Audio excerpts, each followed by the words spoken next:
All right, well, I believe that is my cue to go ahead and call this meeting to order of the Sacramento Area Sewer District for Wednesday, August 14th, 2024. Go ahead and open the meeting and ask the clerk to call roll and establish a quorum, please. Good morning. Member Aquino? Here. Desmond? Here. Frost? Here. Kaplan? Here. Karpinski Costa? Present. Kennedy? Here. Maple? Here. Talamantes? Here. Tao? Here. And Hume. Here. And you have a quorum. Excellent. Well, since he's already standing, would you please join Director Robles in the Pledge of Allegiance, please? And I'm sorry, I did miss Director Villegas. He's here. Hand over heart. Pledge. I pledge allegiance to the flag of the United States of America and to the republic for which it stands, one nation, under God, indivisible, with liberty and justice for all.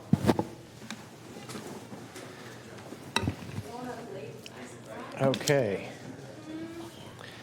Now, if we could have the statement and public comment procedures read, please. This meeting of the Sacramento Area Sewer District is cablecast live on the Metro 14 Local Government Affairs channel on the Comcast and AT&T Uverse cable systems. This meeting is closed captioned and live streamed at metro14live.saccounty.gov. Today's meeting replays Sunday, August 18th at 9 a.m. on channel 14. This meeting can also be viewed at youtube.com/MetroCable14. In accordance with Government Code 54952.3, compensation for a meeting of these legislative bodies is required to be verbally disclosed. The amount of $100 will be paid for each member participating today as a member of the Sacramento Area Sewer District. Compensation for the Sacramento County Supervisors and City of Sacramento Council members is paid to the county and city respectively to partially offset the costs of those governments. Compensation for other board members is delivered to the individuals. To make a public comment, please complete a speaker request form and hand it to the clerk. The chairperson will call your name when it is your turn to make a comment. You may send written comments by email to boardclerk@saccounty.gov. Your comment will be routed to the board and filed in the record, and that concludes the clerk's statement. Very good. Thank you. That brings us to the matters on our agenda, starting with section number 1, timed matters, the consent items. These are items 1 through 5. Are there any questions, concerns, or? All right, I have a motion and a second. All those in favor say aye. Aye. Opposed? Consent passes unanimously. Chairperson Hume, Yes. could you let me know who the first and the second was? Here is Director Maple and Director Villegas, Thank you. who is here. Thank you. And the next item on your agenda is item number 6, comments from the public on issues not on the posted agenda. I did not receive a speaker request form, and I do not see anyone who is standing up who would like to address the board. Okay, then we will dispense with item number 6, comments not on the agenda. That brings us to our separate matters. Item number 7 is miscellaneous director and district engineer matters. Okay, we will begin with the engineer. Good morning, Chair and board members. I have a few quick items. First of all, the next meeting on August 28th is canceled, and so our next meeting will be on September 11th. I'm introducing a little new practice. We have nearly 800 employees in our organization, and you mostly see this small group of executives here every time. So we're trying to get a few more staff to our board for succession planning and give them an opportunity to see you and for you to see them. So we're introducing section managers, which is basically a level down from our executive team. And we have a couple who have been recently promoted, so I thought we would start with them. So just going to do a quick introduction. I told them they could say something if they like, but they declined, so they'll just wave and say hello. So our first one is William Yu. William started with Echo Water Operations Engineering Section over 25 years ago as an assistant engineer. In 2012, William moved to the Program Management Office to support the Echo Water project, and he was recently promoted to be the engineering section manager out at Echo Water facility. So basically, he's handling all the projects except the harvest water that Mike Crooks has, the big program. So there's William Yu. And then our next one is Helen Hugh. Helen started at the Echo Water facility in 2002 in op support with permit compliance and also starting up our original, the small water recycling facility that is out at the plant. Then she moved to Policy and Planning Department, where she worked on water recycling, air and greenhouse gas efforts, and asset management. Then she returned to Echo Water in 2008, and she's been heavily involved in a lot of the operations and maintenance work, including budget, labor relations, and training.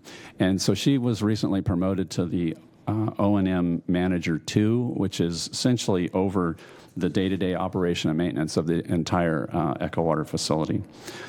She's going to have a special focus on employee development. And Helen's also involved with one of our industry associations, CWEA, California Water Environment Association, and serves as a facilitator with the county's Leadership Development Academy. And she's also a mother of 2 teenagers. That is probably her most challenging job, and enjoys crochet and cooking. If she finds the time. Yeah. Thank you, Helen and William. And then one last thing I just wanted to mention, we have some good news. As you know, we're trying to get as much funding as we can for the Harvest Water project, and we recently got word that the State Water Board approved a $3 million construction grant for Harvest Water. That's through the State Revolving Fund intended use plan. So small in terms of the scale of Harvest Water, certainly, but it is significant. So that's a very good outcome, and I just want to thank the staff in our Legislative and Regulatory Affairs section for pulling that together. So that's all I had. Great, thank you. I hope to never become so jaded that I don't consider $3 million to be a lot of money, no matter what the context. Yes, in the context, that's why I had to point that out. It's a lot of money. Thank you. Any questions for the district engineer? Any director comments or concerns or future agenda items? No? Okay. I believe that concludes this agenda item then. On to item number 8, please. And we did not have any public comments on that item. Thank Item you. number 8 is delegation of authority to execute employee benefits agreements. All right, me again. Should be fairly quick, and ordinarily I would have placed this on consent, but it's somewhat unique. I'm asking for some fairly broad authority, essentially to approve a series of agreements that you haven't seen yet, and so that's why I just wanted to spend a little time and explain that. So for background, we went through a competitive process to select a benefits broker a while back. That's Alliant, and we also brought an item forward that was essentially laying out the employee benefits that we'll be providing to our staff once we separate from the county. So Alliant then goes through a process to go out and essentially negotiate and find options for us, and then negotiate with those vendors to provide the various ancillary benefits. So that's like dental, vision, all the way down to things like pet insurance, which is not something that we'll pay for, but it will be something that will be available to employees that they can pay for. So it's a combination of benefits the district will pick up, as well as buy-up plans for employees. So they've been through that process, and the bottom line is that we have selected those vendors, but we do not have final agreements yet. There's a whole series of agreements. So your board has approved in concept that we'll be offering these benefits, but because the agreements aren't finalized yet and we have so little time, I'm asking for that authority to essentially work through and execute those agreements, and then I will bring them back as a package so that you'll see all the agreements and a summary of them. So that's basically what we're looking for. Okay. Any questions on this item? No? Any public comments? Did not receive any speaker request forms. Okay. Is there a motion? So moved. All right. Director Kaplan and a second from Director Tao. All those in favor say aye. Aye. Aye. Any opposed? Carries unanimously. On to item number 9. Item number 9 is to receive the 2024 update of the long-term financial plan and approve the capital funding projection for the Sacramento Area Sewer District for fiscal year 24-25.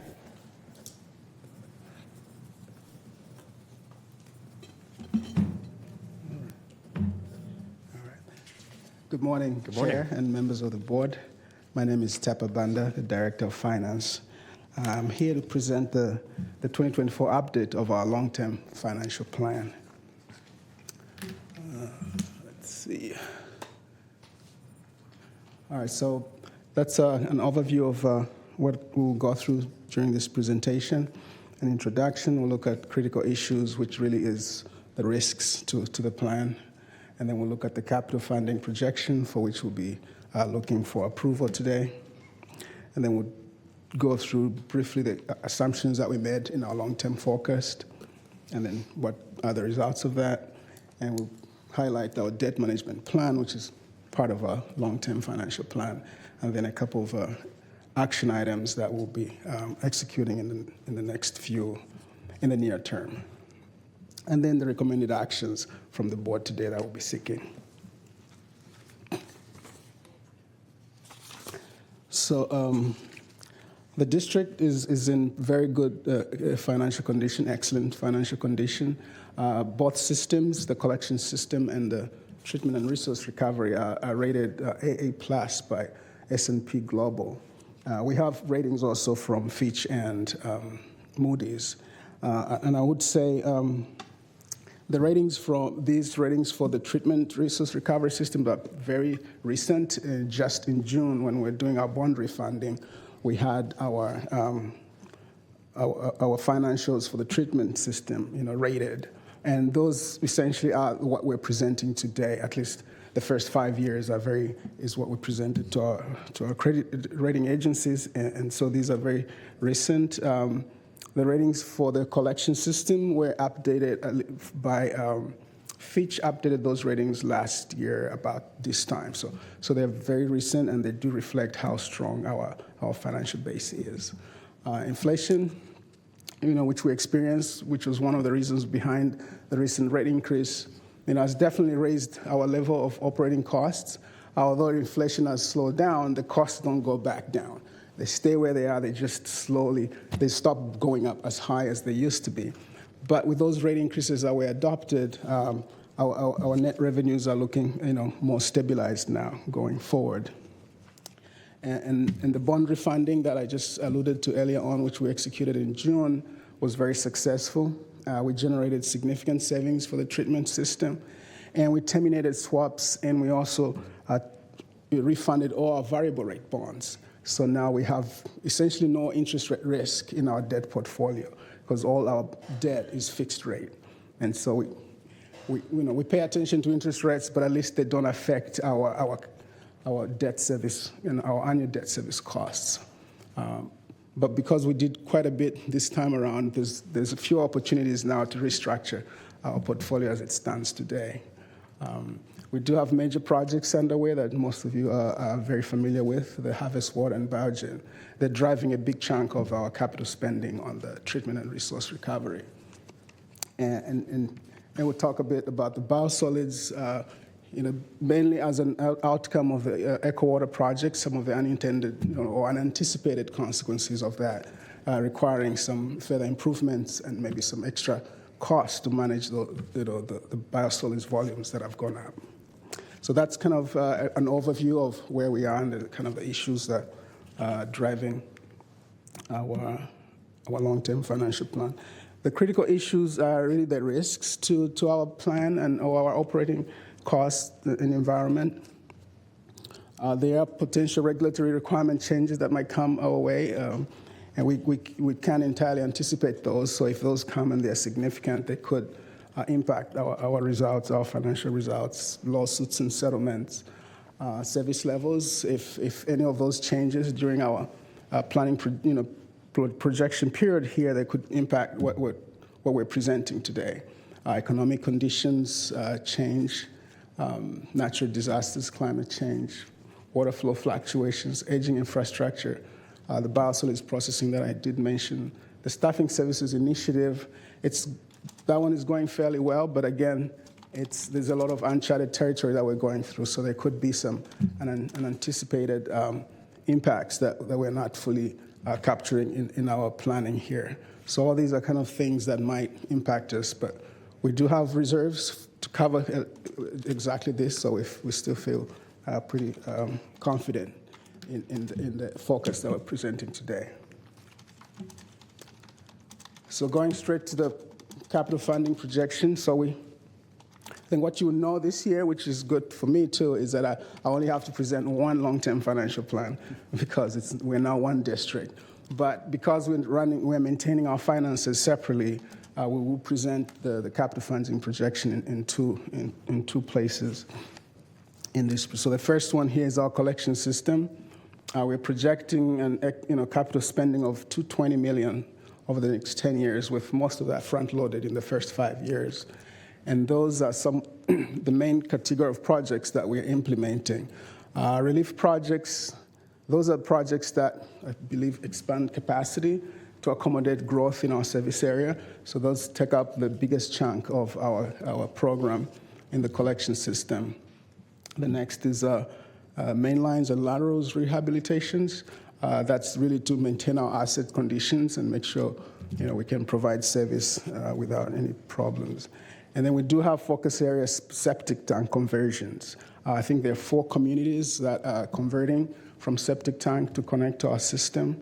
And essentially 99% of that cost is funded by grant funds, which I'll touch on a little bit later as well. Then we have pump station rehab projects and facilities. On the facilities, the main one is the rehab of the North Area Copiad buildings there.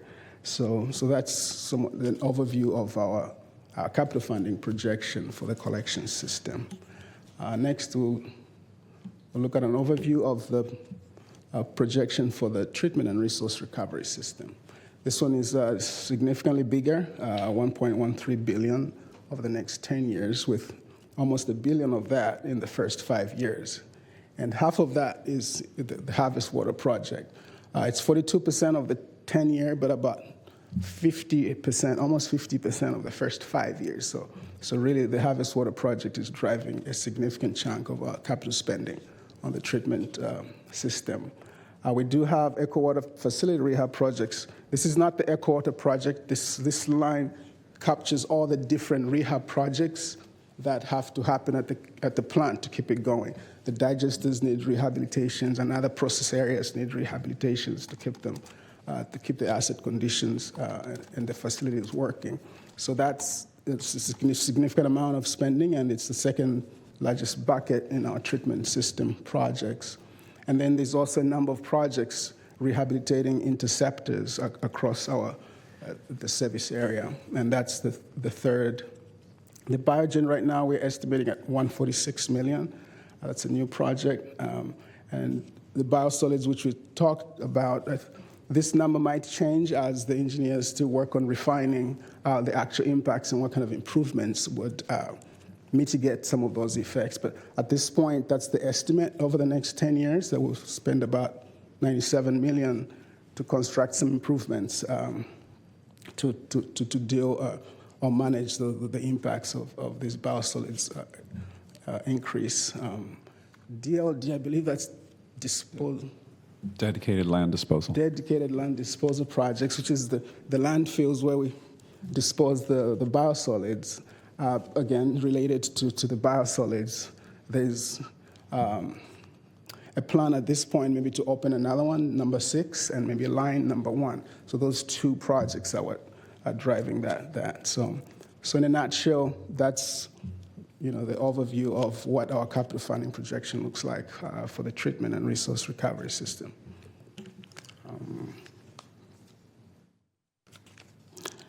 Next, sorry. There we go.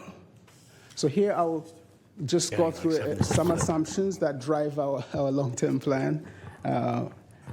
Essentially, these are assumptions that drive our revenue assumptions or our revenue projections and our expense projections, how they're growing. We are assuming a customer growth rate of 0.5% a year. We think this is very conservative, but we do that to kind of create some resilience in our plan. Since the COVID lows of 2021, the last 3 years, the collection system service area has been growing, at least the ESDs in the collection system have grown by more than 1% a year. So we're assuming half going forward, but we think it might be higher, which is, if it's higher, it's good for us because it means more revenue than we're projecting. And on the treatment system has even grown much faster over the last 3 years. averaging over 2%. So our 0.5 is really conservative, but we like to keep it that way because it cushions us from any slowdowns that we might not have anticipate. We are assuming different cost inflation factors for different cost items that are impacted differently by conditions, generally between 2 and 5%, depending whether it's labor or whether it's electricity or chemicals. They tend to be affected differently by supply chain factors and things like that. So, but most of our items, that's our range of cost inflation that we are building into our expense projections. On our interest rates, which is what drives our interest income, we are assuming about 3%. Right now, we're higher than that. We are in a fairly high interest rate environment. We're over 5% generally these days. But I think if you've been paying attention to the news, I think inflation is coming down, and there's a high expectation that the Fed will be lowering rates or cutting rates soon. But we think 3%, is a fairly good assumption for now. And of course, next year we'll be back with another update, so we'll refresh these assumptions then. In our focus, we're also assuming we are factoring in the grant funds that we've received. The septic conversion projects are essentially grant funded, but of course, the district has to front the money to execute the projects before we get reimbursements. But after that process, we would essentially have been paid for by grants. Harvest Water is looking at the remaining costs starting this year going forward is about 65% grant funded. I didn't include the $3 million that Christoph just shared with you. So if we put that, maybe it goes to 66% maybe. And we are pursuing funding from the Inflation Reduction Act, tax credit for a biogen facility. It's a fairly complex project of trying to secure those funds, but we are pretty confident we would. And so our consultants were helping us estimate what the project might qualify for in terms of those credits. We're running with a 52 million number, 52 million as potentially the amount of credits we would get, and which we feel confident about. And so that would provide about 36% funding for that project. The key factor in this one is that the project has to show that it has started, essentially broken ground. You could break ground in a number of ways, either by procuring equipment for the project or some work on site. But we have to do that before this calendar year ends. We would have to demonstrate that. Once we hit that target, then we are eligible for those benefits. And then there are a few qualifiers that could either reduce our amount or not. But at this point, we feel fairly confident, that we would secure up to $52 million for that project. And in terms of the other driving assumptions, so we have these rate-setting targets. So when we set rates in our long-term financial plan, we are trying to hit certain things. One, we have a planning target to maintain a debt service coverage ratio of 1.45. Our debt covenants, when we issue bonds, require that we maintain that ratio at 1.2. So again, we're building in some cushion there just to be conservative, and we think it's not too much, and it's a fairly maybe an advisable separation at least to keep. And we are also targeting to maintain funding for our designated reserves. So we have formulas that describe how much reserves we need to keep in each bucket of reserves. And so in our projections, we want to make sure we have enough revenue after accounting for costs to fund all our designated reserves and maintain a positive balance on our unreserved cash balance. We don't have a specific metric on that, but as long as we're positive on there, we're fine. So these are some of the key factors that are driving the projections as you've seen them in the plan. So with all that said, our operating costs for both systems, they essentially lined up fairly similarly. We are looking at an annual average growth of 5.1% in operating costs over the 10 years. Annual growth of 3.2% in revenues. That's a mix of population growth and the increases in rates that were already approved. We would maintain cash balances above target for both systems. We would be able to fully fund our designated reserves and maintain our positive cash balance on our unreserved cash, which is cash that's available to deal with more short-term fluctuations or impacts to our operating costs or revenues. We would also be able to maintain our debt coverage ratios above the minimum and on target, the 1.45% that I alluded to. On the treatment system, to maintain our target ratio of 1.45 on our debt coverages, we see some modest increases in the latter years, I believe, starting fiscal year 30-31, averaging maybe 90 cents a year at this point. It's still about 6 years out or 7 years out. So as we come with updates each year, we'll be monitoring how, whether that still stands next year or not as things move around. But at this point, we are seeing a possibility of some minor rate increases in the final few years of the 10-year plan. We are anticipating some debt issuance to cover the Harvest Water project. At this point, about 225 million for the Harvest Water project. But I will say that's based on the current budget for the project, which doesn't factor in the 3 million, and we haven't yet factored in some of the bids that came in lower than engineers' estimates. We're sort of waiting to see a little bit more of the final bids, but at some point there's a good chance we might revise that number, and the debt issuance next year might be lower than what we're projecting right now. So just touching on our debt management plan. So on the collection system, we have $159 million outstanding debt as of the end of the last fiscal year. Our annual debt service costs are 10.5 right now, but the annual repayment plan kind of escalates to 16.5 million within this next 10 years. And some of that cost is partially offset by our BAB subsidy. This is Buy America bonds that the district issued in 2010, I believe. Part of the plan is to continue paying the capital funding projects that we just presented via PayGo, so without issuing any new debt. And we are given our plan today, we see that as achievable. We are looking at possibilities of refunding the BABs because that part of it is the subsidy is a riskier number.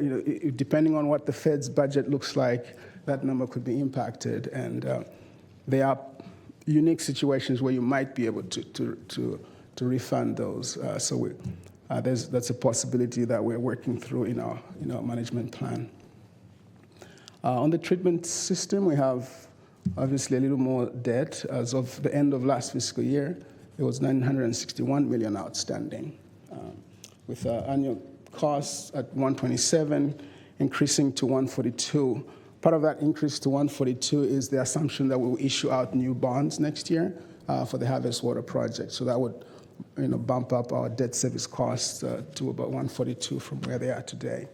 But similarly, on the treatment system, we also want to continue using PayGo revenues. This is revenues coming in plus cash balances without issuing debt, at least on all rehab projects, so projects on existing facilities, and only limit debt to specific new projects, and in this case, the Harvest Water project. We have that plan to cover the funding gap on the Harvest Water. So that, in a nutshell, is our plan over the next few years to manage our debt. So hang on just a second, Tepa. Yes. Director Kaplan. Thank you, Mr. Banda. Just briefly on slide 8, can you go back? Maybe I'm reading it wrong. Waiting to. Okay, 8. All right, there we go. So where you say the operating costs are growth is 5.1%, but the revenue growth is only 3.2, does that mean that there is deficit spending to a certain extent if we're seeing costs outgrow the amount of revenue that's coming in, or am I reading that wrong?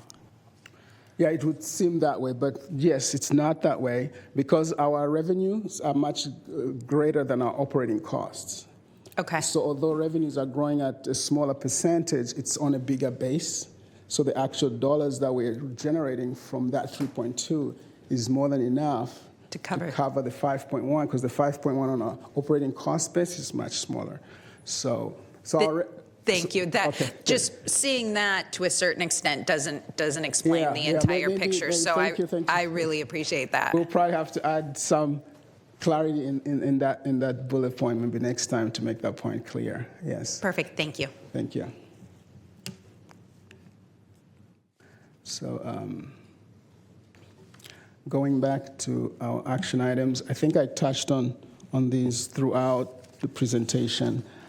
We've been talking to some of our advisors, our financial advisors and some investment banks that we work with, who are pointing to us there's an opportunity to refund the BABs, and the point of doing that would be, of course, to minimize the risk from federal budget cuts, because right now the interest cost on that is subsidized, and if anything happens, and I think the Fed have already taken one action that reduced that subsidy in the last few years, and who knows, there could be another. So to minimize that risk, we are looking at if we could refund these efficiently. And there are opportunities. There are quite some stringent conditions for refunding these BAB subsidy, but there's a condition about some extraordinary event that you could use to justify that and not incur any penalties. So that's very exploratory at this point, but if we do reach that conclusion in consultation with our bond counsels and all that, that's an action that might be bringing to you in some time later this fiscal year. And of course, the next action item is to secure the funding for the harvest water. At this point, that looks to be debt funding, but if we could find more grants or other cheaper sources of funding, we would be exploring those as well. And then to continue managing our operating expenses or maintaining and our reserves to make sure that we don't have to issue debt that we didn't anticipate. And then monitor our operating and economic factors and anticipate what kind of changes might be coming our way and be proactive about that. So that's the end of my presentation. We will be asking for 2 actions from the board: to receive and file the long-term plan update and to approve our 10-year capital spending plans for the treatment system and the collection system. Great, thank you. Any questions for Mr. Banda at this point? No? What? Yeah, Vice Chair. I just want to say I come from a city with no debt, so I am really impressed when you do pay-as-you-go, and that's part of our plan. And I just think that your plan going forward is terrific. Thank you. Having debt-free city is wonderful. Yes, I can agree. You are unique in that regard. I'll just say, I'll just say that I think you have picked up the mantle from your predecessor in doing an excellent job of being fiscally prudent for the district, both through debt management and trying to maximize windows of opportunity to refinance and get some cost savings, as well as conservative forecasting. And then, harvest water was mentioned several times in this presentation, and obviously my office has been fielding a lot of complaints about the construction disruption that's going on. I've been forwarding those over to the district. The nature of some of the complaints is as though we don't know what we're doing, that we scheduled all of this construction to happen all at the same time and used multiple contractors and trying to make life convenient for them and whatever else. And I reply to them, that was done purposefully to make sure that we're minimizing the amount of time that we're causing disruption. We're spreading it around so that contractors contractors can work in parallel, which is saving the district some money, and that we're trying to get the lower bids that we possibly can. So you mentioned that those bids came in under the engineer's estimate, and so I think that was a prudent decision by the district. And I would hope in that long list of $1.1 billion in projects that we do continue to do that and continue to try to sharpen the pencil and shave them down as much as possible. Right. Well, thank you, Chair, and I would like to extend those remarks to the team here that manages our assets and plans our projects. They do a really great job. All right, thank you. Thank you. All right, if there are no other director comments or questions, I have a motion from Director Kaplan. I have a second from Director Maple on the recommended actions. Do we have any public comments on this item? I did not receive any speaker request forms. Okay, in that case, all those in favor say aye. Aye. Any opposed? We have approved the funding projections. And I believe that brings us to the end of our action items. That's correct. And Director Villegas had Bring Your Staff to Work Day, so he'd like to introduce.